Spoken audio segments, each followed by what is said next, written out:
The complete education point पर बच्चों आप लोगों का बहुत बहुत स्वागत है। आज पढ़ेंगे हिंदी में मॉडल पेपर। आप लोगों के 18 तारीख के पेपर के लिए महत्वपूर्ण प्रश्नों की श्रृंखला है। 18 तारीख का पेपर है, उसके लिए आप लोगों को बेस्ट ऑफ लक। बहुत आप लोगों का पेपर बहुत अच्छा हो, इसके लिए भगवान से हम लोग कामना करेंगे कि आप लोग बहुत अच्छा करके आएँ।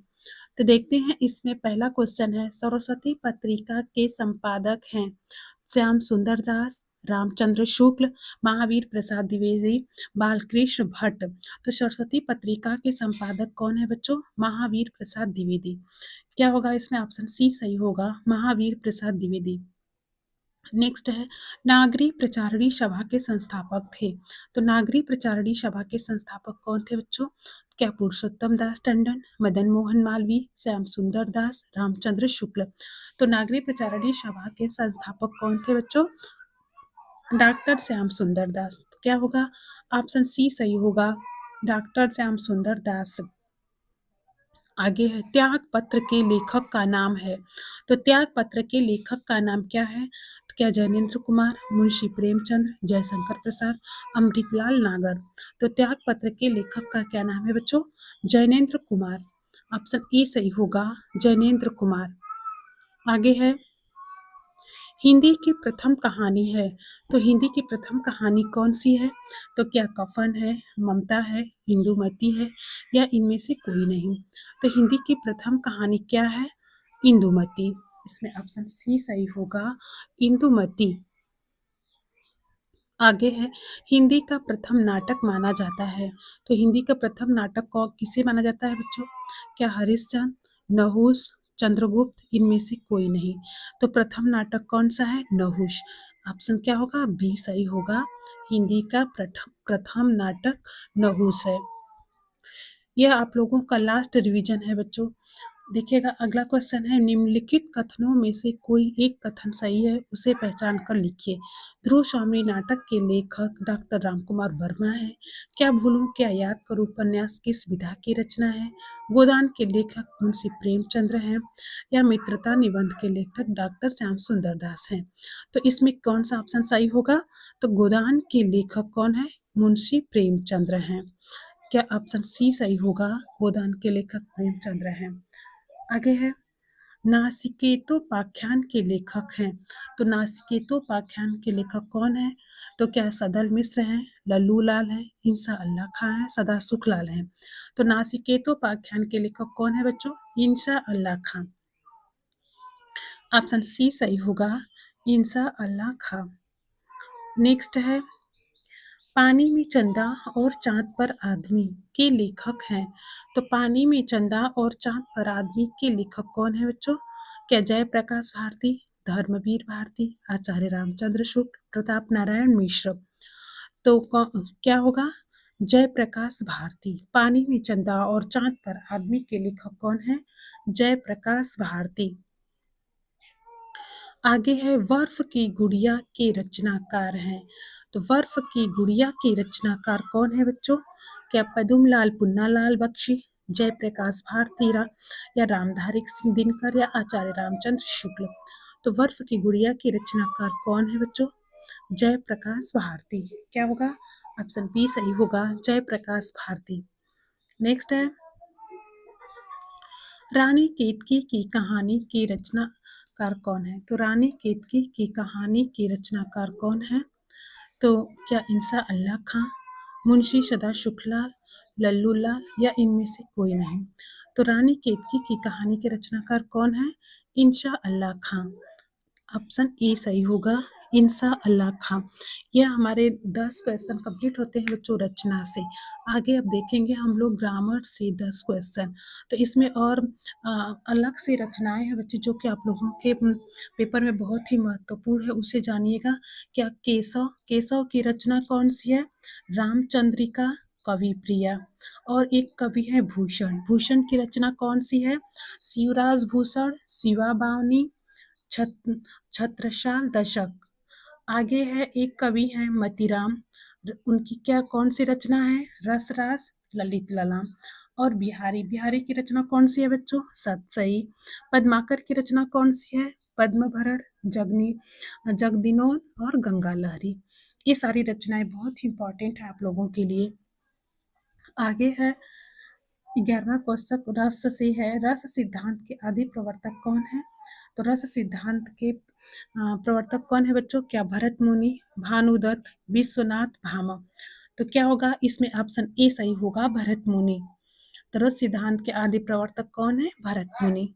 नेक्स्ट है बंध मुनि पदकंज, रामायण जे ही निर्मय, सरवर सुकमल मंजू, दोष रहित दूषण सहित। उपर्युक्त पंक्ति में छंद को पहचानना है बच्चों। यहाँ छंद पूछा है तो बताइएगा कौन सा छंद है? तो क्या रोला है, सोठा है, दोहा है, चौपाई है? तो यह कौन सा छंद है? सोठा है। क्या होगा? ऑप्शन बी सही होगा, सोठा। नेक्स्ट है आहुति सी गिर चढ़ी, चिता पर उठी ज्वाला सी। उपयुक्त पंक्ति में कौन सा अलंकार है? तो इसमें अलंकार बताना है बच्चों। तो कौन सा अलंकार है? तो क्या रूपक अलंकार है, उत्प्रेक्षा अलंकार है, उपमा अलंकार है, अनुप्रास अलंकार है? तो कौन सा अलंकार है? उपमा अलंकार है। सा सी से आ जाए, योजक चिन्ह भी आए, योजक चिन्ह के साथ जहाँ भी सा सी से सम आ जाए वहाँ का क्या होता है? उपमा अलंकार होता है। उत्प्रेक्षा अलंकार कैसे पहचानेंगे बच्चों? जहाँ जनु जानो, मनु मानो आदि शब्द आ जाए वहाँ क्या होगा? उत्प्रेक्षा अलंकार होगा। नेक्स्ट है शताब्दी में समास है। तो यहाँ समास पूछा है बच्चों कि शताब्दी में कौन सा समास है? तो क्या कर्मधारय समास है, बहुव्रीहि समास है, द्वंद्व समास है, द्विगु समास है? तो शताब्दी में कौन सा समास है? द्विगु समास है। क्या होगा? ऑप्शन सी डी सही होगा, द्विगु समास। आगे है क्वेश्चन बच्चों पर्यायवाची से। तो अग्नि का पर्यायवाची कौन है? तो अग्नि का पर्यायवाची क्या होगा? क्या पावक होगा, सोम हो, तोय, अनिल? तो अग्नि का पर्यायवाची क्या है? पावक। क्या होगा इसमें? ऑप्शन ए सही होगा, पावक। नेक्स्ट है क्षेत्र का तद्भव है। तो क्षेत्र का तद्भव क्या होगा बच्चों? तो क्षेत्र एक हिंदी का शब्द है, तद्भव हिंदी में कहते हैं, तत्सम क्या होता है? वे संस्कृत के शब्द होते हैं। तो क्षेत्र का तद्भव है क्या? खेत है, छत है, कुआं है या इनमें से कोई नहीं? तो क्षेत्र का तद्भव क्या होगा बच्चों? खेत। ऑप्शन ए सही होगा, खेत। नेक्स्ट है अशुद्ध शब्द में कौन सा उपसर्ग है? एक क्वेश्चन उपसर्ग से बनते हैं बच्चों। तो उपसर्ग क्या होता है? जो शब्दांश के आगे जुड़ता है। और प्रत्यय क्या होता है बच्चों? के साथ साथ प्रत्यय भी जानिएगा। तो प्रत्यय क्या होता है? जो शब्दांश के पीछे जुड़ता है। तो अशुद्ध शब्द में कौन सा उपसर्ग है? सु है, अ है, अप है, प्र है। तो क्या है उसमें? अ इसमें अशुद्ध में अ उपसर्ग जुड़ा है। आगे है जिसे परिश्रम करना आता है वही जीवन का आनंद उठा पाता है। यह क्वेश्चन वाक्य से है बच्चों। तो वाक्य से एक क्वेश्चन आएंगे। तो यह कौन सा वाक्य है? क्या सरल वाक्य है, संयुक्त वाक्य है, मिश्रित वाक्य है, विधानवाचक वाक्य है? तो क्या होगा इसमें? जिसे परिश्रम करना आता है। तो यह क्या होगा? मिश्रित वाक्य है। ऑप्शन सी सही होगा, मिश्रित वाक्य। नेक्स्ट है प्रिया से आया नहीं जाता वाक्य का कृतवाच्य में रूपांतरण होगा। यहाँ कृतवाच्य में रूपांतरण करना है बच्चों। तो प्रिया नहीं आती, प्रिया से नहीं आया जाता, प्रिया द्वारा आया जाता है, प्रिया आएगी। तो प्रिया क्या होगा इसमें? ऑप्शन ई सही होगा, प्रिया नहीं आती। नेक्स्ट है उपेंद्र से चला नहीं जाता वाक्य किस वाच्य से संबंधित है? तो यह कौन सा वाच्य है? नहीं चला नहीं जाता। तो बच्चों वाच्य 3 प्रकार के होते हैं, कर्तृवाच्य, कर्तृवाच्य, कर्मवाच्य, भाववाच्य। तो जहाँ कर्म की प्रधानता होती है वहाँ कर्मवाच्य होगा। तो यहाँ कौन सा वाच्य है? यहाँ भाववाच्य है। जहाँ भी अगर नहीं आ जाए तो क्या पूछा है? उपेंद्र से चला नहीं जाता, तो क्या होगा? यह भाववाच्य होगा। तो मुझे चला नहीं जाता, पढ़ा नहीं जाता, सोया नहीं जाता, जहाँ भी नहीं शब्द आ जाए वो क्या होता है? भाववाच्य होता है।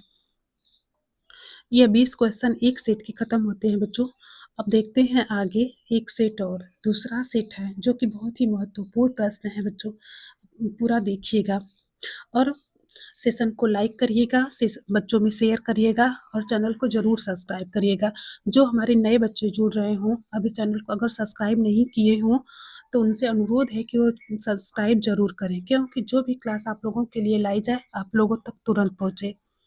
लेकिन क्लास को लाइक करके ही जाना बच्चों, आप लोग पढ़ते हैं और चले जाते हैं, लेकिन लाइक तो कर दिया करिए। देखिए अगला क्वेश्चन है, साधना के रचनाकार कौन है? तो साधना की रचनाकार कौन है? तो क्या वृंदावन लाल वर्मा, मोहन राकेश, राय कृष्णदास, विनय मोहन शर्मा? तो साधना के रचनाकार कौन है बच्चों? राय कृष्णदास। क्या होगा? ऑप्शन सी सही होगा, राय कृष्णदास। नेक्स्ट है, रूपक रहस्य किसकी रचना है? तो रूपक रहस्य किसकी रचना है बच्चों? तो क्या श्याम सुंदर दास, योगी हरि, रामचंद्र शुक्ल, महावीर प्रसाद द्विवेदी? तो किसकी रचना है? श्याम सुंदर दास। रूपक रहस्य श्याम सुंदर दास की रचना है। आगे है, मेरी असफलताएं किस विधा की रचना है? तो मेरी असफलताएं, यह इसमें विधा बताना है बच्चों, यह किस विधा की रचना है? तो यह क्या जीवनी जीवनी साहित्य है, कहानी है, डायरी है या आत्मकथा है?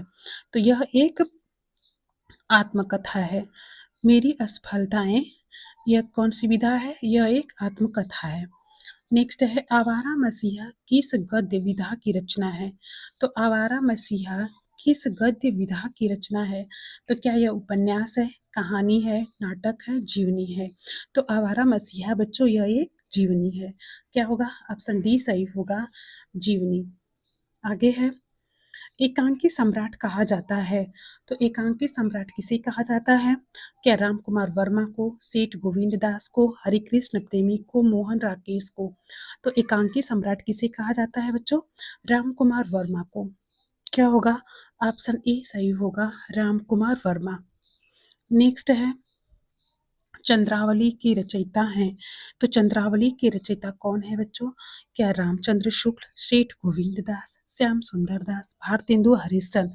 तो चंद्रावली के रचयिता कौन है? भारतेंदु हरिश्चंद्र। क्या होगा? ऑप्शन डी सही होगा, भारतेंदु हरिश्चंद्र। नेक्स्ट है, हिंदी की प्रथम डायरी। यहाँ कहानी नहीं पूछा है बच्चों, डायरी पूछा है। तो हिंदी की प्रथम डायरी क्या है? तो मेरी कॉलेज डायरी, डायरी के पन्ने, नरदेव शास्त्री की जेल की डायरी या तूफानों के बीच? तो हिंदी की प्रथम डायरी क्या होगी बच्चों, याद रखिएगा, नरदेव शास्त्री की जेल नरदेव शास्त्री की जेल की डायरी। ऑप्शन सी सही होगा। आगे है, कुटस के लेखक हैं। देखिएगा बच्चों, सारे क्वेश्चन बहुत ही इंपॉर्टेंट हैं। तो कुटस के लेखक बताइएगा। क्या अज्ञेय जी हैं, हजारी प्रसाद द्विवेदी हैं, भारतेंदु हरिश्चंद्र हैं, यशपाल हैं? तो कुटस के लेखक कौन है बच्चों? हजारी प्रसाद द्विवेदी। क्या होगा? ऑप्शन बी सही होगा, हजारी प्रसाद द्विवेदी। आगे है, अंधेर नगरी के रचनाकार कौन है? तो यहाँ पूछा है अंधेर नगरी के रचनाकार कौन है? तो क्या भारतेंदु हरिश्चंद्र, जयशंकर प्रसाद, हरिकृष्ण प्रेमी, सूर्यकांत त्रिपाठी, निराला? तो अंधेर नगरी के रचनाकार कौन है बच्चों? भारतेंदु हरिश्चंद्र। क्या होगा? ऑप्शन ए सही होगा, भारतेंदु हरिश्चंद्र। नेक्स्ट है, स्वामी दयानंद सरस्वती की रचना है। तो स्वामी दयानंद सरस्वती की कौन सी रचना है बच्चों? क्या भूदान यज्ञ है, भोर का तारा है, सत्यार्थ प्रकाश है, भारत भारती है? तो क्या होगा? स्वामी दयानंद सरस्वती की रचना है सत्यार्थ प्रकाश। ऑप्शन सी सही होगा, सत्यार्थ प्रकाश। नेक्स्ट है, हर्ष विषा अब क्वेश्चन आते हैं बच्चों ग्रामर से। तो इसमें पहला क्वेश्चन समास से है। तो हर्ष विषाद में समास है। तो हर्ष विषाद में कौन सा समास होगा बच्चों? क्या कर्मधारय समास, बहुव्रीहि समास, द्वंद्व समास, द्विगु समास? तो हर्ष विषाद में कौन सा समास है? द्वंद्व समास। क्या होगा? ऑप्शन सी सही होगा, द्वंद्व समास। चार चरणों में समान मात्रा वाले छंद को कहते हैं। विषम मात्रिक, सममात्रिक, अर्धसममात्रिक, ये सभी। तो किसको कहते हैं चार चरणों में समान मात्रा वाले छंद को बच्चों? सममात्रिक। क्या होगा? ऑप्शन बी सही होगा, सममात्रिक। नेक्स्ट है, दुख ही जीवन की कथा रही, क्या कहूँ आज जो नहीं कही। उपयुक्त पंक्ति में कौन सा रस है? इस रस में आप इसमें रस कौन सा रस है, यह बताना है। तो यह हास्य रस है, करुण रस है, शांत रस है, वीर रस है। तो कौन सा है रस है बच्चों? करुण रस है। आप लोगों में दो ही रस पढ़ने हैं बच्चों, एक हास्य रस और एक करुण रस। नेक्स्ट है, जनु जानो मनु मानो मनहु आदि शब्द किस अलंकार में प्रयुक्त होते हैं? तो जनु जानो मनहु मानो में कौन सा अलंकार है बच्चों, बताइएगा। क्या रूपक अलंकार है, उत्प्रेक्षा अलंकार है, उपमा अलंकार है, अनुप्रास अलंकार है? तो बताइएगा कौन सा अलंकार है? उत्प्रेक्षा अलंकार। जहाँ भी शब्द जुड़ जाए, जनु जानो मनु मानो आ जाए, वहाँ कौन सा अलंकार होता है? उत्प्रेक्षा अलंकार। नेक्स्ट है, अश्व का पर्यायवाची नहीं है। तो यहाँ नहीं है पूछा है बच्चों, तो अश्व का पर्यायवाची क्या क्या होगा? तो क्या तुरंग है, जीव है, बाजी है। तो अश्व का पर्यायवाची तुरंग है, ये भी ए है और है भी है। क्या नहीं है पूछा है? तो जीव, जीव नहीं है। और अश्व का पर्यायवाची बाजी भी है। तो आप लोगों का ऑप्शन सी सही होगा कि यहाँ पे नहीं पूछा है, तो जीव नहीं है। नेक्स्ट है, उदक तत्सम का तद्भव रूप है। यहाँ पे बच्चों तद्भव पूछा है। जो उदक है यह तत्सम है, यह एक संस्कृत का शब्द है। तो तद्भव पूछा है तो हिंदी पूछा है उसका। तो क्या होगा? उदका, उदक, उदकवा, उदकिया। तो क्या होगा बच्चों? उदक। इस उदक का कौन सा उदक बन जाएगा? ऑप्शन बी सही होगा, उदक। नेक्स्ट है, दुर्भाग्य शब्द में प्रयुक्त उपसर्ग है। तो यहाँ उपसर्ग बताना है बच्चों। तो दुर्भाग्य शब्द में प्रयुक्त उपसर्ग कौन सा है? तो क्या शु उपसर्ग है? दु, नि, अ। तो कौन सा होगा इसमें? दु। ऑप्शन बी सही होगा, इसमें दुर्भाग्य में दु उपसर्ग है। नेक्स्ट है, सूर्य उदय हुआ और पक्षी चहचहाने लगे। यहाँ पे वाक्य बताना है बच्चों, कौन सा वाक्य है? तो क्या साधारण वाक्य है, मिश्रित वाक्य है, संयुक्त वाक्य है, या इनमें से कोई नहीं? तो सूर्य उदय हुआ और पक्षी चहचहाने लगे, कौन सा वाक्य है? संयुक्त वाक्य है। एक समझिएगा बच्चों कि एक ट्रिक की तरह ही होता है, जहाँ और लग जाए बीच में सब, तो क्या होगा? वहाँ संयुक्त वाक्य होगा। अगर की लगा मिल जाए बच्चों, छोटा की, तो वह क्या होता? वहाँ अक्सर मिश्रित वाक्य हो जाते हैं। ऐसे पहचानिएगा वाक्य को। राम का घर इस वाक्य में कौन सा कारक है? यहाँ कारक से प्रश्न है बच्चों। तो राम का घर इस वाक्य में कौन सा कारक है? क्या संप्रदान कारक है, संबंध कारक है, करण कारक है, या अधिकरण कारक है? तो कौन सा कारक है? यह एक संबंध कारक है। ऑप्शन बी सही होगा, संबंध कारक। नेक्स्ट है, वाह क्या सुंदर दृश्य है, यह कौन सा वाक्य है? तो क्या यह विधानवाचक वाक्य है, प्रश्नवाचक वाक्य है, विस्मयादिबोधक वाक्य है, आज्ञावाचक वाक्य है? तो यह कौन सा वाक्य है बच्चों? विस्मयादिबोधक वाक्य है। विधानवाचक नहीं होगा, प्रश्नवाचक नहीं होगा, आज्ञावाचक नहीं होगा, और क्या होगा? विस्मयादिबोधक वाक्य होगा। तो यह हमारे आज की सीरीज कंप्लीट होती है बच्चों। आप लोगों को पेपर के लिए बहुत बहुत बधाई, बेस्ट ऑफ लक। आप लोगों का पेपर बहुत अच्छा हो। Thank you.